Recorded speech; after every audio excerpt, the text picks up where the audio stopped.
छोलिया हो या लोबिया, सफेद चने या काले चने, सब कुछ मजेदार बने। मेरे पास है प्योर पाव भाजी का मसाला, प्योर पाव भाजी मसाला, पाव भाजी को टेस्टी बना डाला, सबका राजा आल प्योर मसाला।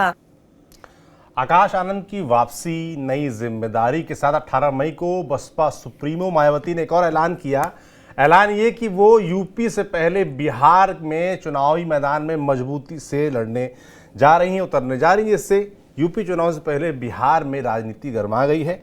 तो आखिर ये फैसला क्यों लिया गया है, इसके क्या मायने हैं, इससे किसको नुकसान होगा, बसपा के टारगेट पे कौन कौन से इलाके, कौन कौन सी सीटें रहेंगी और ये जिम्मेदारी किसके कंधों पर सौंपी गई है, इस पर बड़ी खबर में आज बात करेंगे। इसके अलावा अखिलेश यादव की पार्टी समाजवादी पार्टी और कांग्रेस पार्टी के बीच चुनाव को अभी बहुत समय मगर खींचतान के नेताओं के बीच शुरू हो गई है। सीटों को लेकर, सीटों के बंटवारे को लेकर दावेदारी शुरू हो गई है। तो उस पर जो बहस चल रही है, इन दोनों विषयों पर बात करेंगे। बात करने के लिए मेरे साथ अभी जुड़ रहे हैं हमारे वरिष्ठ साथी पंकज जी। पंकज जी, बहुत स्वागत है आपका। धन्यवाद, थैंक यू। सबसे पहले तो बसपा सुप्रीमो मायावती का जो ऐलान है, खासतौर पर बिहार को लेकर, उस पर ही चर्चा कर लेते हैं कि उन्होंने साफ तौर पर ये कह दिया कि 243 सीटों पर बसपा मैदान में उतरने जा रही है। जो बसपा के राज्यसभा सांसद हैं और नेशनल कोऑर्डिनेटर हैं रामजी गौतम और बिहार के प्रभारी अनिल कुमार, उनको भी वहाँ पर तैयारियाँ तेज़ करने की जिम्मेदारी सौंप दी गई है। जाहिर सी बात है कि बसपा पहले भी लड़ती रही है और पहले भी सीट भी चुनाव में जीतती रही है। कुछ अपवाद हैं बीच में, तब चुनाव नहीं जीती है, मगर वहाँ पर एक वोट परसेंटेज है जो बसपा को मिलता है। और अगर आप टारगेट के तौर पर भी देखेंगे तो 15% करीब दलित है और उसमें भी मुझे लगता है शायद 4% जाटव वोटर है, जो कोर वोट बैंक माना जाता है मायावती का। तो उस लिहाज से वो उनके निशाने पर रहने वाला है। कितना कारगर होगा मायावती का यह अभियान, और इसको लेकर फिलहाल आप जो चर्चा हो रही कि भाई जो मुख्य तौर पर दो वहाँ पर गठबंधन है, एनडीए जिनकी सरकार है और इंडिया गठबंधन जो कि दावेदारी इस बार कर रहे हैं, तो उनमें किसका ज़्यादा नुकसान हो सकता है? देखिए, आपको एक चीज़ बताएं कि दरअसल बसपा अपने एग्जिस्टेंस की लड़ाई लड़ रही है और एग्जिस्टेंस को बचाने के लिए बसपा को लग रहा है कि जो फाइनल से पहले सेमीफाइनल होता है वो बिहार में हो रहा है। मैं ऐसा इसलिए कह रहा हूं क्योंकि बिहार उत्तर प्रदेश से सटा हुआ है। अगर आप मुख्य तौर पर 3 जिले की बात करें तो रोहतास है, कैमूर है, इन जिलों में आप ये पाएंगे, और बक्सर है, इन जिलों में आप ये पाएंगे कि बसपा का जनाधार है। और दरअसल जो आधार वोट बैंक बसपा का है, जाटव वोट बैंक, वो 4.50 बिहार में बताया जाता है। अब देखिए, ओवरऑल आबादी तो दलितों की 16% है। यूपी से सटे इलाके जो 25 से 30 सीट हैं, उस पे बसपा की नजर है। अब देखिए, इंपॉर्टेंट इसलिए हो जाता है क्योंकि आप 2010 का चुनाव छोड़ दें, 15 का छोड़ दें, तो 20 में बसपा ने एक सीट जीता और वो जमा खान बसपा को छोड़ करके जेडीयू में आ गए। उसके बाद भी अगर आप देखेंगे कुल मिलाकर के, तो आप ये पाएंगे 2010 और 15 को तो बसपा खाता खोलने में 2000 में तो 5 सीटें बसपा जीती थी और 2020 में 1 सीटें जीती। तो अब सवाल ये उठता है, और खास तौर पर जब उपचुनाव हुआ कैमूर के रामगढ़ में, तो ये जान लीजिए त्रिकोणीय संघर्ष रहा। और त्रिकोणीय संघर्ष में आप ये पाएंगे कि अंबिका प्रसाद त्रिकोणीय संघर्ष में आरजेडी प्रत्याशी से महज 189 वोट से हारे। तो ये जो बसपा प्रत्याशी अंबिका प्रसाद, इनके बारे में कहा जाता है ये 2020 की बात है। और अगर हम इस बार की भी बात करें तो सतीश यादव लगातार टक्कर दे रहे थे कई उपचुनाव में और कई राउंड में वो आगे दिखाई पड़ रहे थे। तो कुल मिलाकर के कहा जा सकता है कि बसपा अपने दलित वोट बैंक को कंसोलिडेट करना चाहती है और उसको ऐसा लगता है कि उसकी पार्टी नेशनल पार्टी रही है। अब देख लीजिए, उत्तर प्रदेश में वोट बैंक गिर करके 9 कुछ पे आ गया है।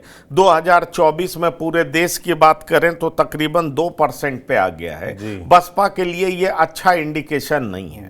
बसपा के एक सांसद भी जीत नहीं पाए हैं, जहां और तक मात्र मेरी एक जानकारी विधायक है, एक भी और सांसद नहीं जी हाँ, एक विधायक है। तो सवाल यह है कि कभी मायावती इतनी ताकतवर समझी जाती थी, अब मायावती की ताकत में तेजी से गिरावट देखी जा रही है, उनका आधार वोट बैंक भी खिसकता जा रहा है। इसलिए बसपा को लगता है कि हम बिहार में मेहनत करें और बिहार में 243 सीटों पर चुनाव लड़ें।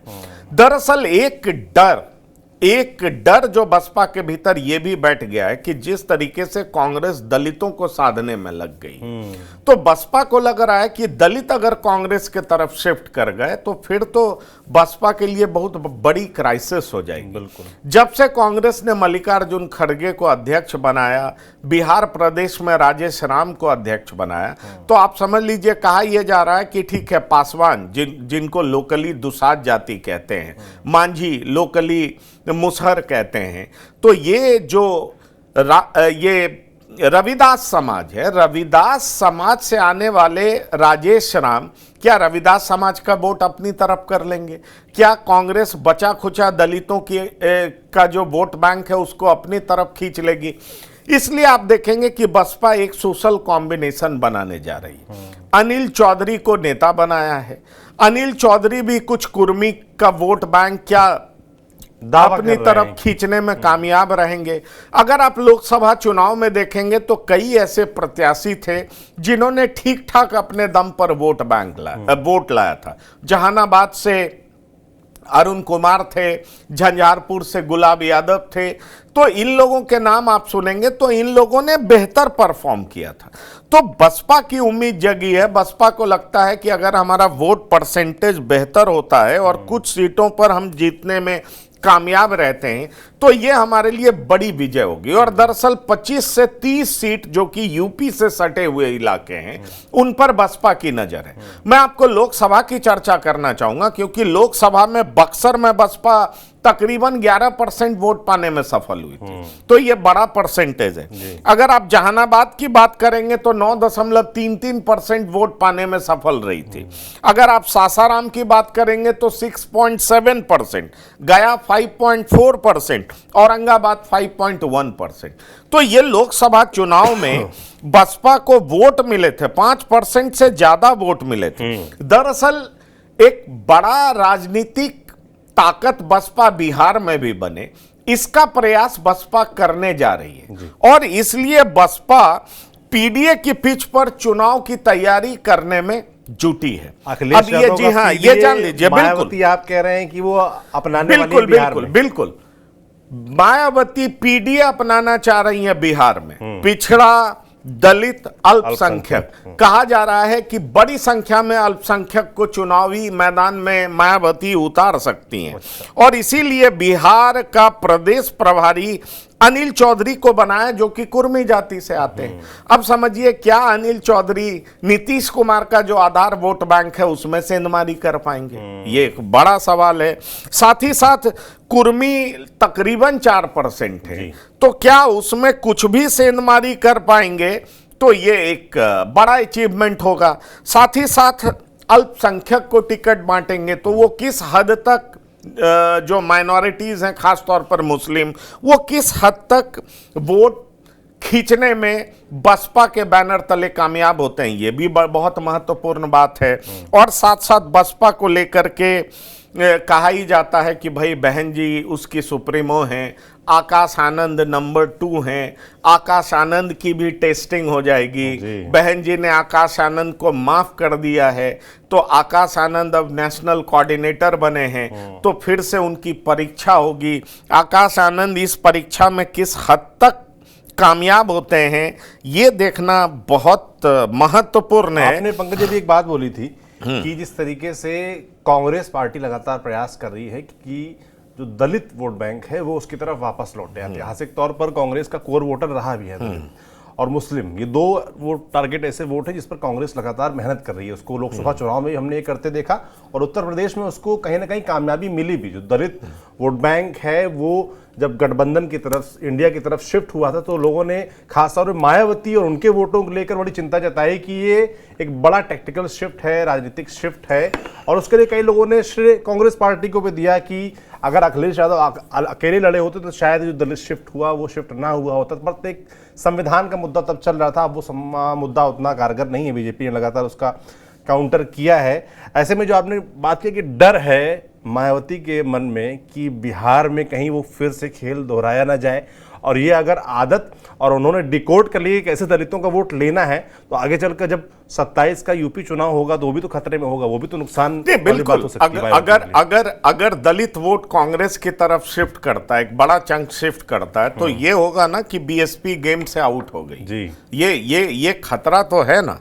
और अब आप ये देखिए कि अगर आप बीएसपी का रिकॉर्ड देखेंगे, 2000 से देखेंगे, 2000 में 5 विधायक जीतते हैं, 2005 में 2 विधायक जीतते हैं, 2005 नवंबर में फिर चुनाव होता है, 4 विधायक जीतते हैं। दरअसल हंग असेंबली था तो फिर से चुनाव कराना पड़ा, प्रेसिडेंट रूल लगा था। 2009 के उपचुनाव में 1 विधायक जीतते हैं, और 2020 में चैनपुर से जमा खान जीतते हैं, जो कि जेडीयू में मंत्री हैं। अब सवाल उठता है कि बीएसपी एक राजनीतिक ताकत है, ये तो साबित करना होगा।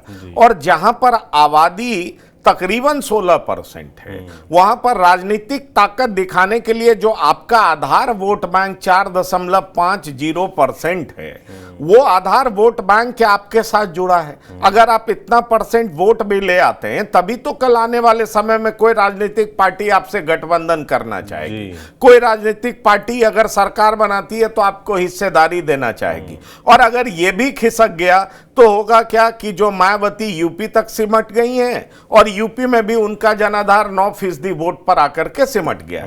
तो ये एक बड़ा चैलेंज है, और इस बड़े चैलेंज से निपटने के लिए मायावती ने क्या किया है, उन्होंने अपने भतीजे को आगे किया, आकाश आनंद, जिनसे वो कभी नाराज थी बीच में, लेकिन अब उन्होंने माफ कर दिया।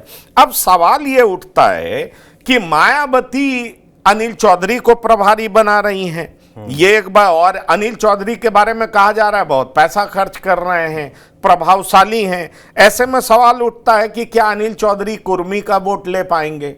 जहां तक नीतीश कुमार का सवाल है, मुझे तो इसमें शक लगता है। कुर्मी मुश्किल है। हाँ, ज्यादातर बड़ी संख्या में कुर्मी नीतीश कुमार को वोट देंगे। इमेज भी ठीक है, उन्होंने बहुत कुछ किया भी है, तो मुझे इसमें संभावना कम दिखाई पड़ती है। लेकिन ये मायावती हैं जो अलग अलग तरह के प्रयास करते रहती हैं। इसमें एक एंगल ये भी एक्सप्लोर मुझे लगता है लोग जानना चाहेंगे कि भाई मायावती वहां जा रही है बिहार में, तो जाहिर सी बात है, कड़वी बात है, मगर वहां सरकार बनाना तो उतना आसान है नहीं उनके लिए। सरकार बनाने की स्थिति में तो वो नजर नहीं आती हैं।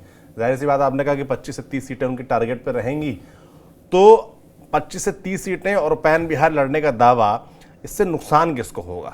देखिए, इससे नुकसान दोनों गठबंधन को हो सकता है। अगर आप पश्चिम बिहार में बात करें तो दलित वोटों का विभाजन होता है, तो जेडीयू बीजेपी दोनों को का नुकसान होगा। अगर आप वैसे इलाके में बात करें जहां पर आरजेडी और लेफ्ट मिल करके चुनाव लड़ते हैं, दलित मुस्लिम समीकरण बनता है, तो वहां पर आरजेडी को भी नुकसान होगा, खासकर उन सीटों पर जहां दलित मुस्लिम बहुलता है। और वहां पर अगर मायावती के उम्मीदवार खड़े होते हैं तो वहां पर महागठबंधन को नुकसान हो सकता है। जहां तक सवाल है एनडीए का, तो बक्सर, कैमूर, रोहतास जैसे जिलों में बीएसपी की उपस्थिति निश्चित तौर पर असर डालेगी। इन जगहों पर बीजेपी जीतती है, एनडीए जीतता है। तो डिपेंड करेगा कि कौन सा उम्मीदवार इन्होंने दिया है, किस जाति से दिया है, फिर वहां का सामाजिक संरचना कैसा है, और उस आधार पर नफा और नुकसान परखा जाएगा। पर मुझे लगता है ये दोनों को नुकसान पहुंचा सकती हैं, ये एक बड़ी बात है। क्योंकि देखिए, 2 बड़े प्लेयर हैं जिनका नाम आता है, एक चिराग पासवान है, दूसरे जीतन राम मांझी है। राजेश राम की नई एंट्री हुई है। राजेश राम रविदास समाज का वोट किस हद तक अपने पक्ष में कर पाते पाते हैं। और अब बसपा 243 सीटों पर चुनाव लड़ने का दावा कर रही है और साथ ही साथ पीडीए का फॉर्मूला अपनाना चाह रही है। तो पीडीए का फॉर्मूला अपनाते हुए बीएसपी क्या कुछ कर पाती है बिहार में, क्योंकि 2025 में बिहार का चुनाव है, 2027 में उत्तर प्रदेश का चुनाव है। मायावती निश्चित तौर पर चाहेंगी कि यूपी में अपने खोए हुए जनाधार को वो वापस पा बिहार सकें। बहाना है, तो यूपी निशाना है, बिल्कुल। मान सकते तो ये कोशिश आप देख सकते हो, और मुझे तो यही कोशिश नजर आता है। अब जहां तक सवाल है कि राम जी गौतम, आकाश आनंद, इन लोग के बीच में बेहतर तालमेल बन सके, अनिल चौधरी बेहतर तरीके से काम कर सकें, और इसीलिए कहा जाता है कि बिहार में लंबे समय तक एक सक्रिय नेता थे, उनको बंगाल भेज दिया गया, और ये लखीमपुर खीरी से 2 प्रभारी आकाश आनंद लेकर के जा रहे हैं। तो ये अलग अलग आप बदलाव देखेंगे, पर बड़ा सवाल ये है कि जनता कितना एक्नॉलेज करती है। जनता अपने विश्वास के कसौटी पर इनको परखती है, तो किस हद तक परखती है, किस हद तक विश्वास करती है। कभी ताकतवर रही बीएसपी बहन जी किस हद तक सफल होती हैं, ये देखना दिलचस्प। बिल्कुल देखना दिलचस्प होगा, क्योंकि अभी समय है, अभी चुनाव आने में वक्त है, और अब ये ऐलान है, तो जाहिर सी बात है जनता तमाम पैमानों पर परखेगी मायावती को, बसपा को, कि वो किस तरीके से तैयारियां कर रहे हैं, उनके कार्यकर्ता कितने एक्टिव होते हैं बिहार में, जो नेता हैं, जो चुनाव टिकटार्थी लोग हैं, वो कितने मजबूत दावेदार हैं। तो तमाम तरह की चीज़ें हैं जो धीमे धीमे समझ में आएंगी। आकाश आनंद बिहार जाते हैं, वहाँ किस तरह के बयानबाजी करते हैं, तमाम चीज़ें हमारी नज़र पर रहेंगी, और लगातार जो अपडेट आएगा आप तक हम पहुँचाएंगे। अब छोलिया हो या लोबिया, सफेद चने या काले चने, सब कुछ मजेदार बने। मेरे पास है प्योर